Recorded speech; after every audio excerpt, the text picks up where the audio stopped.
성 프란치스코 전기 12. 프란치스코는 친구들의 웃음소리에 화가 났습니다.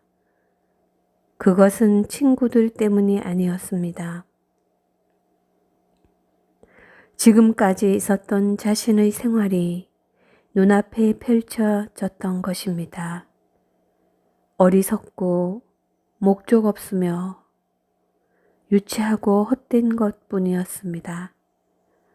참으로 가련하게 살았던 자기 자신이 보였습니다. 그가 지금까지 살아보지 않았던 생활이 빛나는 아름다움 속에 우뚝 서 있었습니다. 그 생활은 참되고 올바르며 아름답고 고상하며 풍요로운 삶, 예수 그리스도 안에서의 삶이었습니다. 그는 친구들에 대해서가 아니라 자기 자신에 대해서 화가 났던 것입니다. 여기서부터 프란치스코의 회개가 시작됩니다.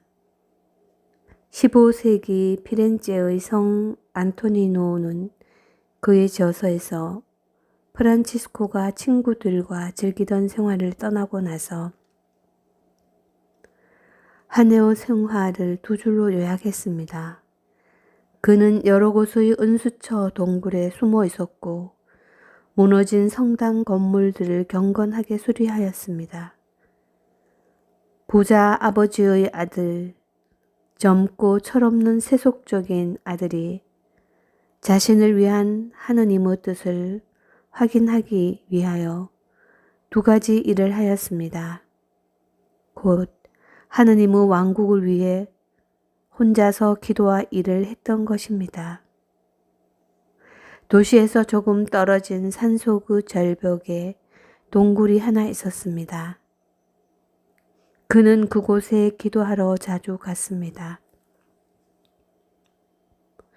혼자서 가기도 했지만 친구와 함께 갈 때가 더 많았습니다. 친구는 프란치스코의 마음이 바뀐 후에도 충실하게 남아있던 유일한 친구인 것 같습니다. 전기 작가들 중에 그의 이름을 전해주지 않지만 토마스 첼라노는 그가 뛰어난 인물이었다고 말해줍니다. 프란치스코는 천성적으로 자신의 체험을 다 말하는 성격이었습니다. 그의 전기 작가들도 그는 자신이 원하지 않을 때라도 자신의 마음을 채우고 있는 일들을 말하곤 하였습니다. 그가 믿을 만한 친구에게 성경의 비유를 들어 성 밖의 한 동굴에서 값비싼 보물을 찾았는데 그것을 땅 속에 파내야 한다고 말했다고 해서 놀라워할 것은 없습니다. 그러나 그 보물을 꺼내기 위해서는 혼자 있어야 했습니다. 그래서 친구를 밖에 남겨두고 혼자서 동굴에 들어갔습니다. 어두운 동굴 속에서 프란치스코는 자신만의 방을 찾았습니다. 그는 거기서 평화로운 가운데 하늘에 계신 아버지께 기도하였으며 날마다 하느님의 뜻을 실행하고픈 열망이 커져갔습니다. 그리고 그에 대한 하느님의 뜻이 무엇인지 분명해질 때까지 기도하였습니다. 주님, 당신의 길을 제게 알려주시고 당신의 행로를 제게 가르쳐 주소서. 그는 하느님 흠숭의 참된 근본인 이 시편의 말씀을 입술에 늘 담고 있었습니다.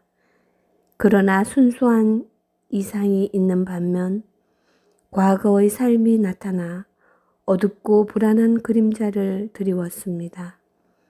지나간 젊은 날을 회상할 때마다 염증이 났습니다. 젊은 날의 기쁨과 호사가 지금의 그에게는 결코 기쁨이 아니었습니다.